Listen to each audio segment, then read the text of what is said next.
Assalamualaikum warahmatullahi wabarakatuh. Salam sejahtera bagi kita semua.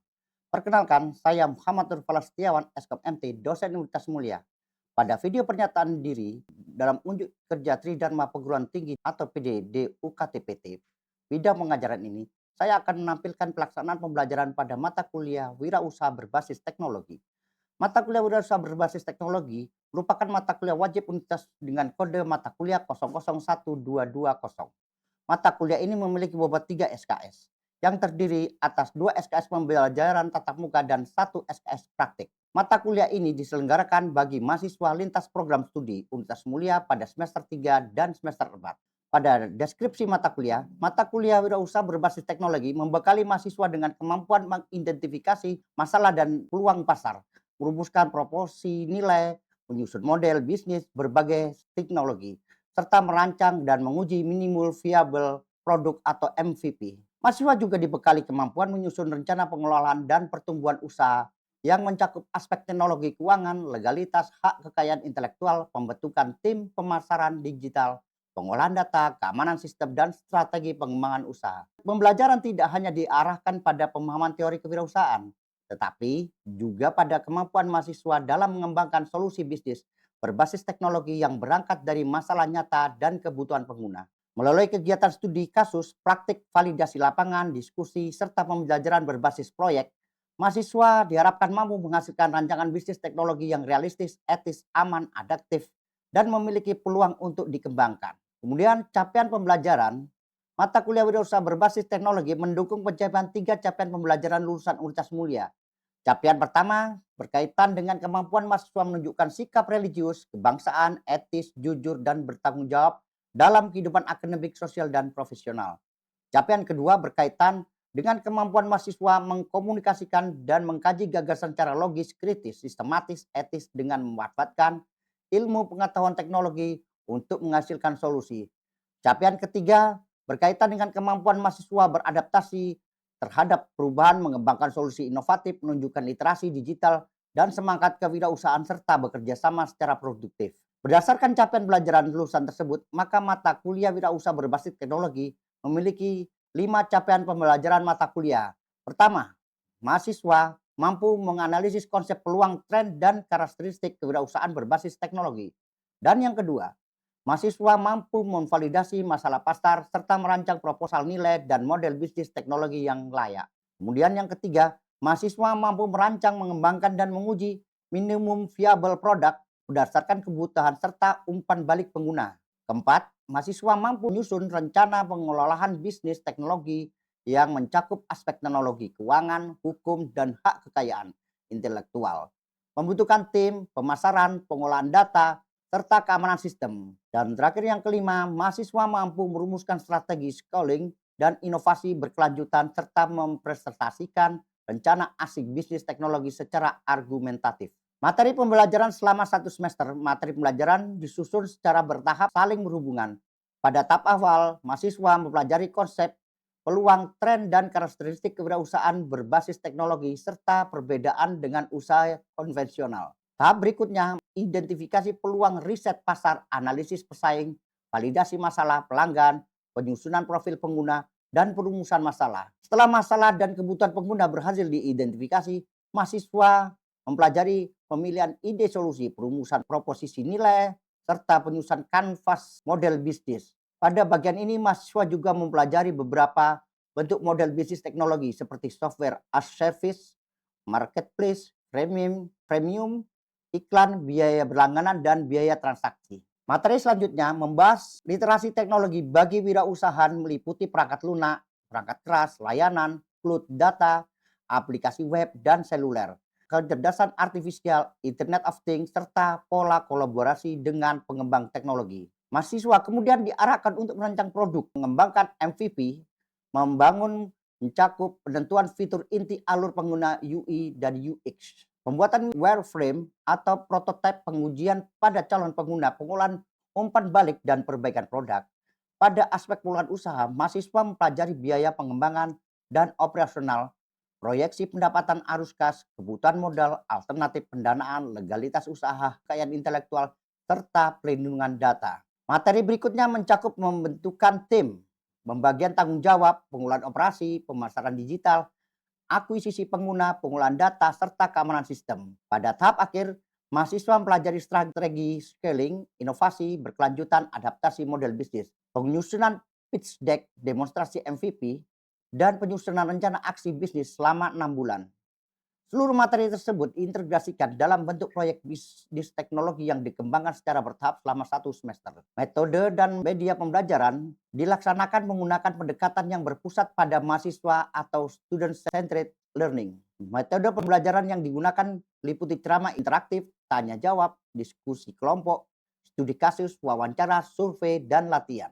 Penyusunan, demonstrasi, praktik simulasi, konsultasi proyek, preview, validasi lapangan, serta project-based learning.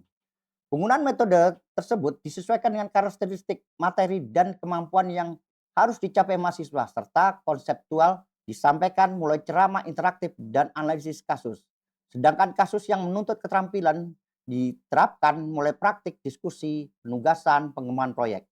Mahasiswa tidak hanya menerima informasi dari dosen, tetapi juga melakukan identifikasi masalah, mengumpul data, menyusun alternatif solusi, mengembangkan produk, menguji rancangan, mempresentasikan hasil, dan memperbaiki pekerjaan yang berdasarkan umpan balik. Media pembelajaran yang digunakan meliputi bahan presentasi, video, sumber kasus bisnis, lembar kerja mahasiswa, template proposal nilai, kanvas model bisnis, perangkat lunak rancangan prototipe, alat kolaborasi digital, serta learning manajemen sistem Universitas Mulia, yaitu Lentera.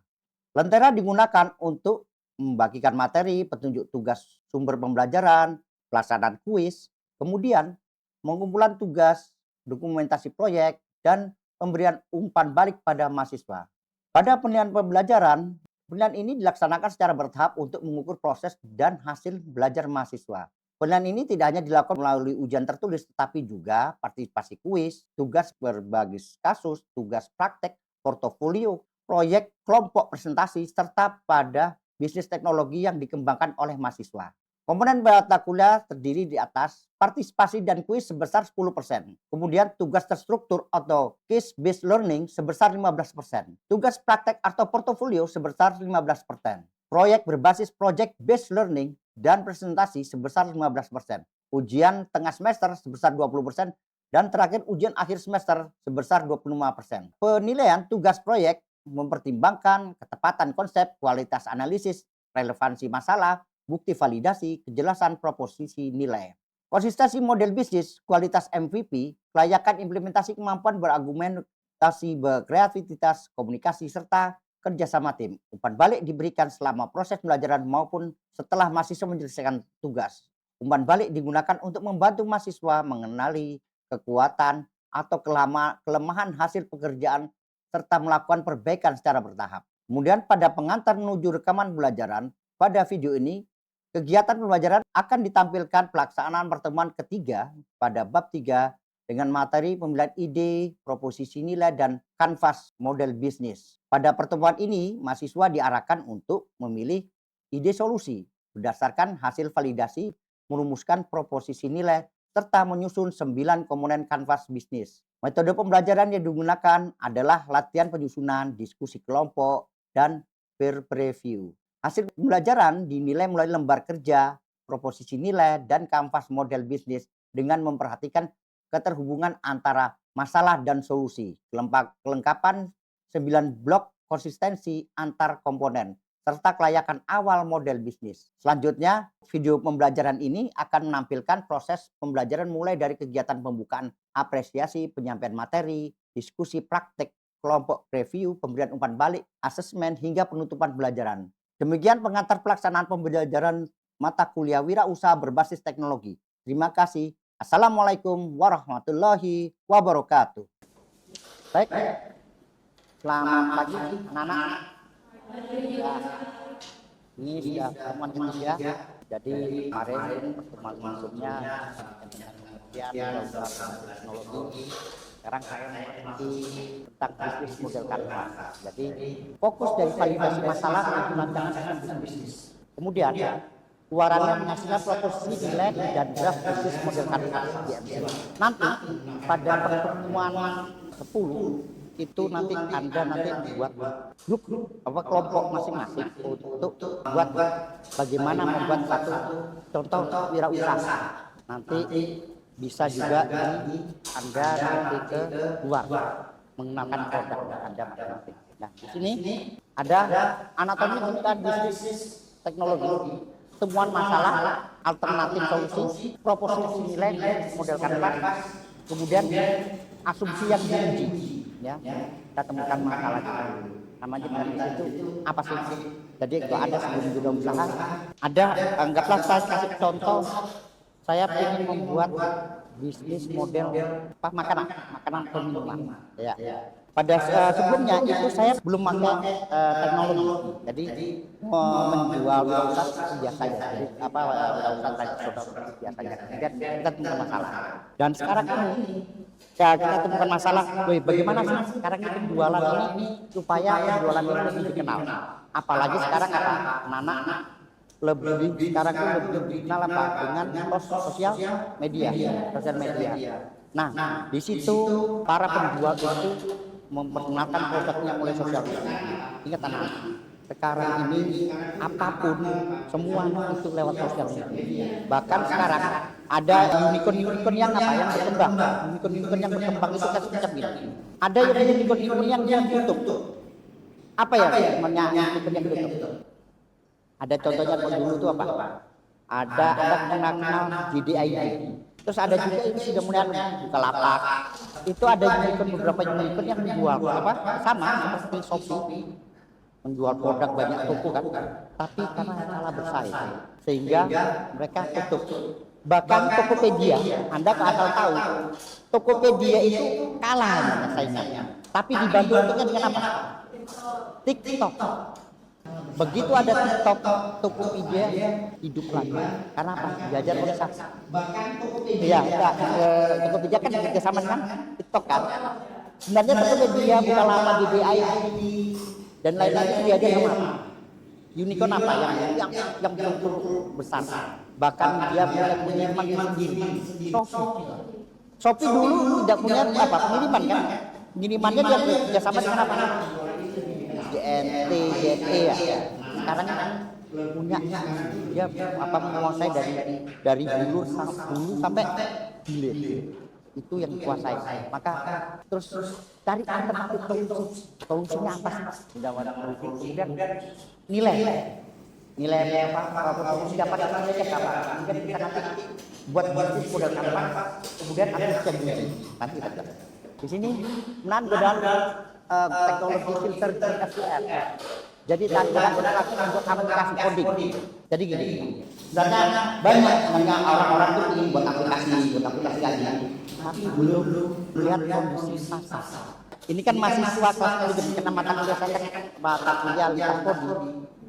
Banyak mahasiswa saya yang di Vkom, fakultas ilmu komputer, dia membuat coding, penjualan, tapi belum melihat dari pasar yang dibutuhkan itu apa. Bagus aja membuat suatu program coding itu bagus. Kemudian di sini disability, disability mampu membuat tim, ability bertahan karya ini, respon aman dan kritis. Next di sini BMC, tadi kan model BMC, saya terangkan untuk BMC ya. Pengertian BMC, model bisnis kanvas.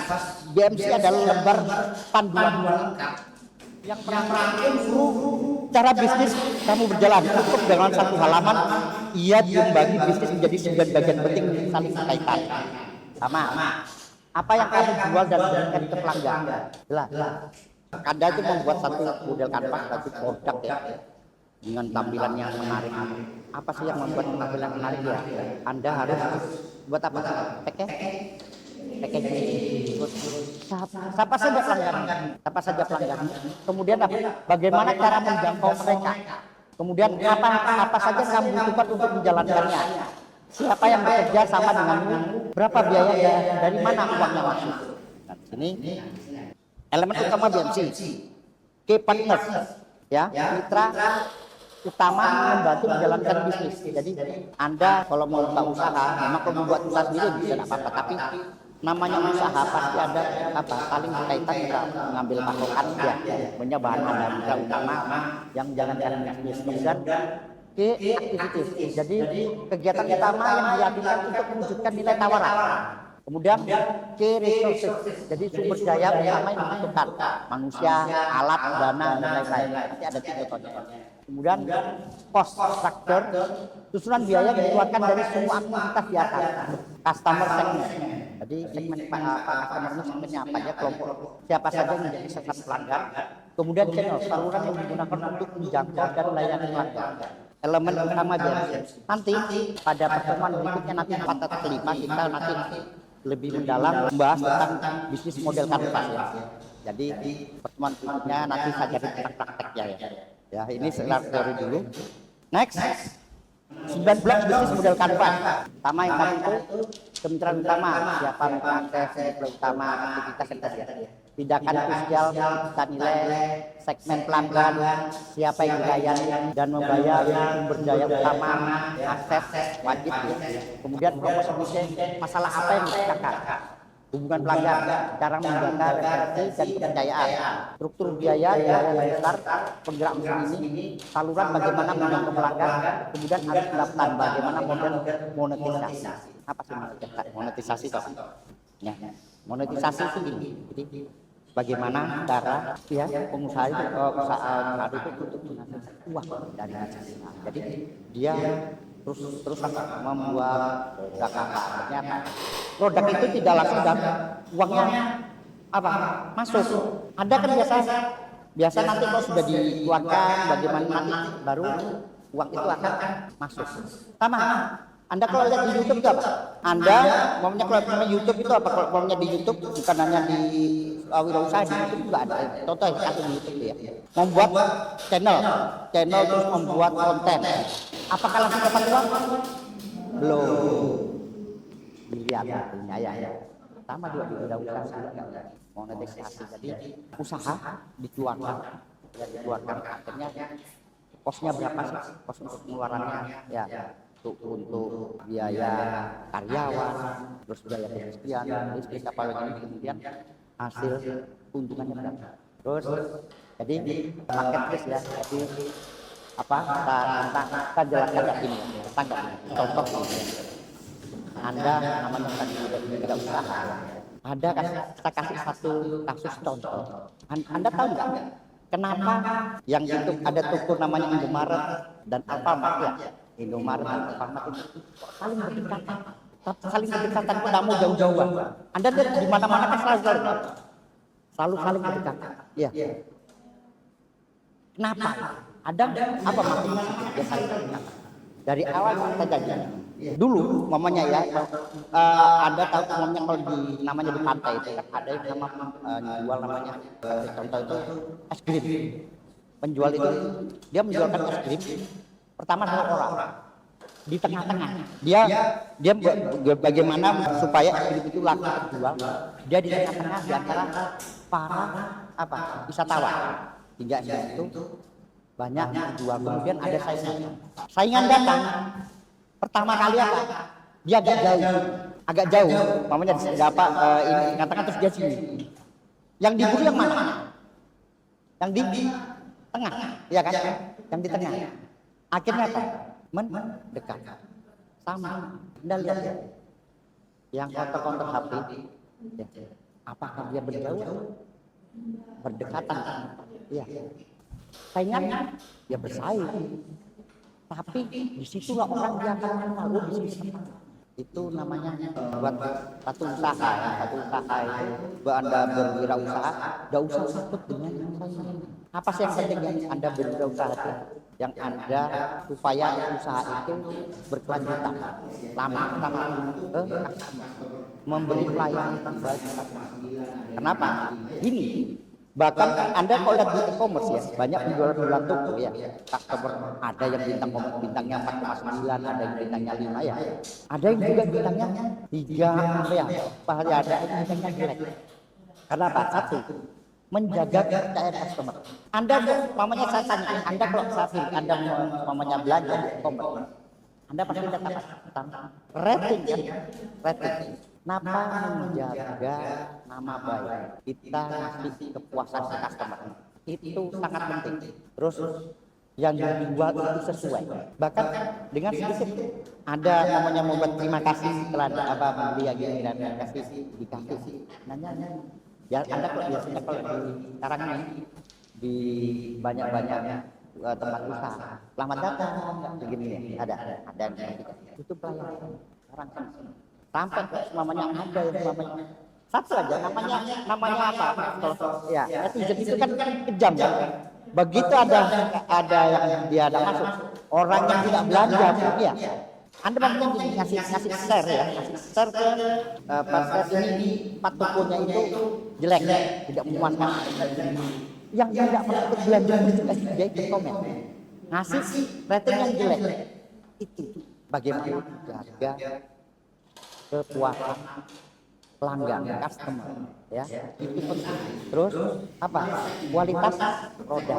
Jadi ada banyak sekarang ini kan banyak yang namanya produk yang sudah hilang, ada yang tumbuh ya, ada yang bangkrut, ada yang tumbuh diganti produk-produk yang baru. Bahkan kalau dulu mungkin kalau di usia Anda seperti ini Anda belum tahu dulu itu ada namanya Nokia ya. Nokia itu apa? Nokia itu sangat disukai kan banyak. Kemudian beliau tidak menyadari bahwa ada persaingan yang datang. Persaingan yang datang apa? Bukan sebelum Android, BlackBerry, ya, BlackBerry.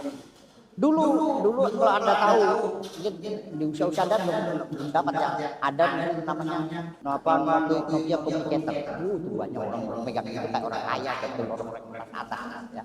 Terus ada BlackBerry. Dan BlackBerry itu juga tidak menyadari persaingan.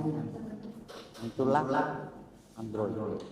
Bahkan sekarang kelas handphone ya, handphone itu sekarang kan bersaing kan biasanya kan sekarang handphone yang buka saya apa dua produk Samsung dan iPhone ya.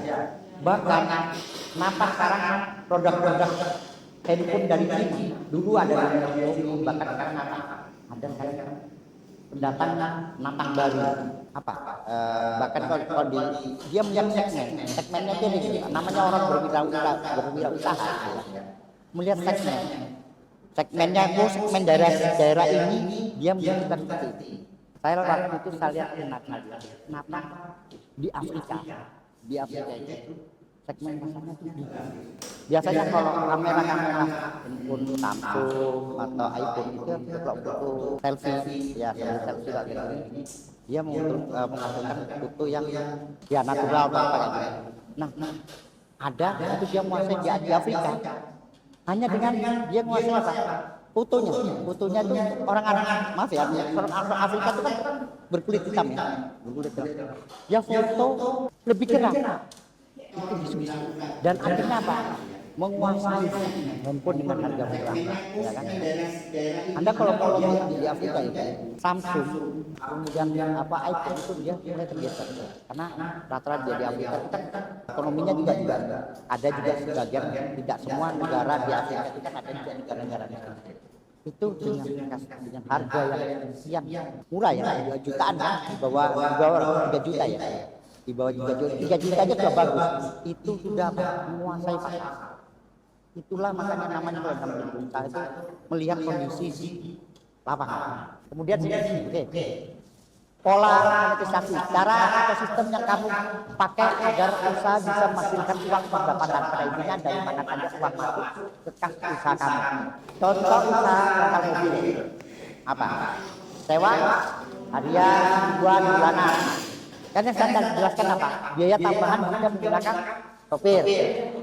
Biaya pengantaran atau perusahaan mobil ini denda jika pembayaran terlambat atau ada kerusakan paket sewa khusus acara atau perjalanan jauh.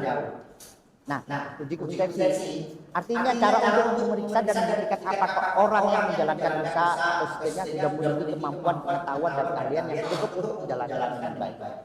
Ingat ya, seorang pengusaha untuk berwirausaha satu hal apa yang paling sangat dibutuhkan dalam seorang pengusaha konsistensi itu kalau udah namanya usaha, Anda kalau udah punya usaha terus jalan, bukan hanya konsistensi apa, dia punya visi untuk bagaimana usaha saya ini lebih maju.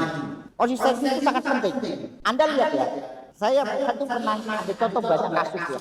Doa saya yang kecil lagi ya, di Balikpapan ada banyak pembangunan ya, ada punya satu pembangunan. Dia apa acik dia bergara Chinese ya.